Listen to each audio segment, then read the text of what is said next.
అందరికీ నమస్కారము.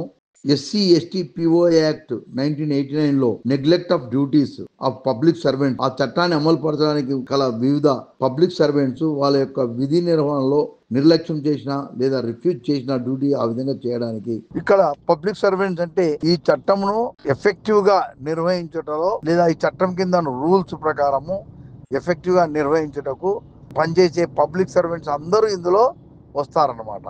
సో ఎవరు నెగ్లిజెన్స్ చేసినా వారిపై చర్య తప్పకుండా ఉంటదన్నమాట. ఆ డ్యూటీస్ ఏమిటివి అనేది సెక్షన్ 4 లో చెప్పబడినాయి. ఎస్సీ ఎస్టీ యాక్ట్ 2015 లో అమెండ్మెంట్ జరిగింది. అది ఇంప్లిమెంట్ జనవరి 2016 లో వచ్చింది. అయితే ఇంత పూర్వం సెక్షన్ 4 లో ఓన్లీ 4 లైన్లు ఉండే నెగ్లెక్ట్ ఆఫ్ డ్యూటీస్ అని, కానీ అవి ఏవి నెగ్లెక్ట్ ఆఫ్ డ్యూటీస్ అనేది లేకుండే. కానీ ఇప్పుడు ఈ అమెండ్మెంట్ తర్వాత క్లియర్ గా సూచించినారు. సెక్షన్ 4 సబ్ సెక్షన్ 2 లో క్లాజెస్ A to G వరకు ఈ యొక్క పబ్లిక్ సర్వెంట్స్ యొక్క బాధ్యత ఈ చట్టంను అమలు పరచడంలో ఏమిటి అనేది స్పెసిఫిక్గా చెప్పినారు.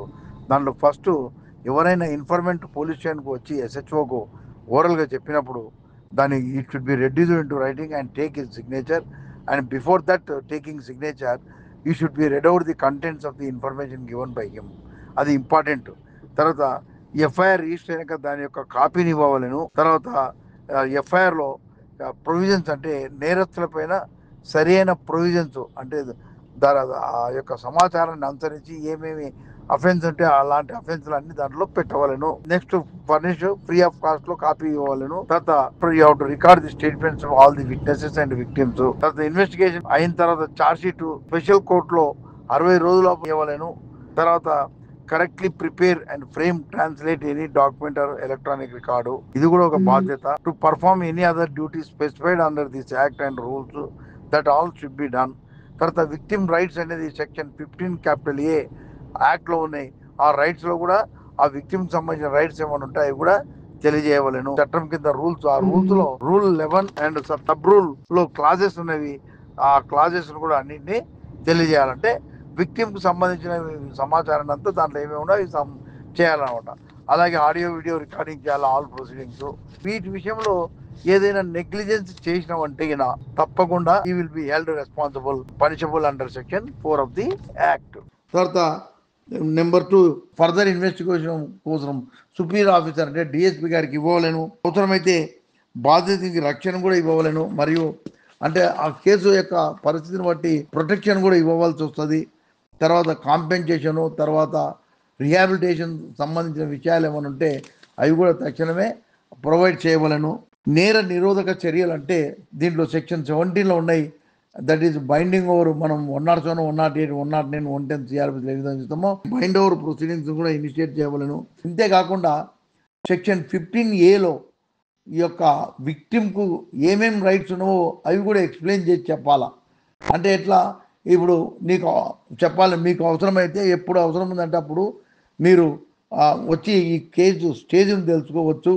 తర్వాత కోర్టులో నడుస్తున్నప్పుడు కూడా మీరు ఎవరైనా అడ్వకేట్ పెట్టుకుంటే అంటే పెట్టుకోవచ్చని. తర్వాత ఎక్కడైనా సరే ఏదైనా పిటిషన్ నేరస్తులు దీంట్లో వేస్తే ఆ విషయాన్ని కూడా విక్టిమ్కు తెలియజేయవలను.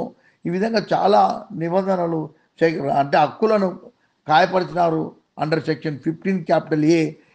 ఈ విషయాలను కూడా తెలియజేయవలను.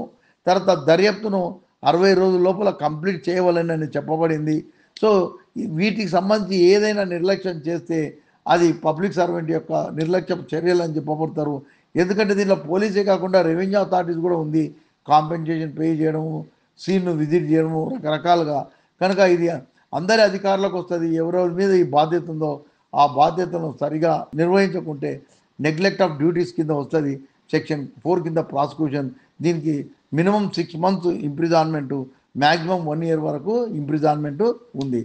అయితే దీంట్లో ఒకటి ఏముందంటే కోర్టు సెక్షన్ 4లో కాగ్నిజెన్స్ తీసుకోవాలంటే అడ్మినిస్ట్రేటివ్ ఎంక్వైరీ కమిటీ అక్యూజ్డ్ పైన ఉన్న ఎంక్వైరీ చేసి వాళ్ళు దానిపైన రిపోర్ట్ ను స్పెషల్ కోర్టుకు సబ్మిట్ చేయాలి. ఎంక్వైరీ చేసి ఆ యొక్క పబ్లిక్ సర్వెంట్ యొక్క చర్యలు అంటే నిర్లక్ష్యంగా విధులు నిర్వహించిన దాని మీద వాళ్ళు ఒక రిపోర్ట్ నివేదికను రాసి కోర్టుకు సమర్పించవలను. రిపోర్ట్ వచ్చిన తర్వాత కోర్టు అప్పుడు తదుపరి చర్యలు తీసుకోవాలా వద్దా అనేది నిర్ణయిస్తుంది అనమాట. Neglect of duties under section 4 of the act. దీనికి అప్పుడు కోర్టు డైరెక్షన్ ఇస్తుంది for initiating proceedings against the public servant under section 4 అని చెప్తుంది అనమాట. సో ఇది మనకు సెక్షన్ 4 లో చెప్పబడింది. Honourable high court justice Shri Naveen గారు దీనికి సంబంధించి ఒక తీర్పు ఇచ్చినారు. అంతేకాకుండా సుప్రీంకోర్టులో కూడా ఒక తీర్పు వచ్చింది సెక్షన్ 4 కు సంబంధించి. దాన్ని అనుసరించి మనం తప్పకుండా ఈ యొక్క ప్రొసీజర్ ను కూడా పాటించవలెను.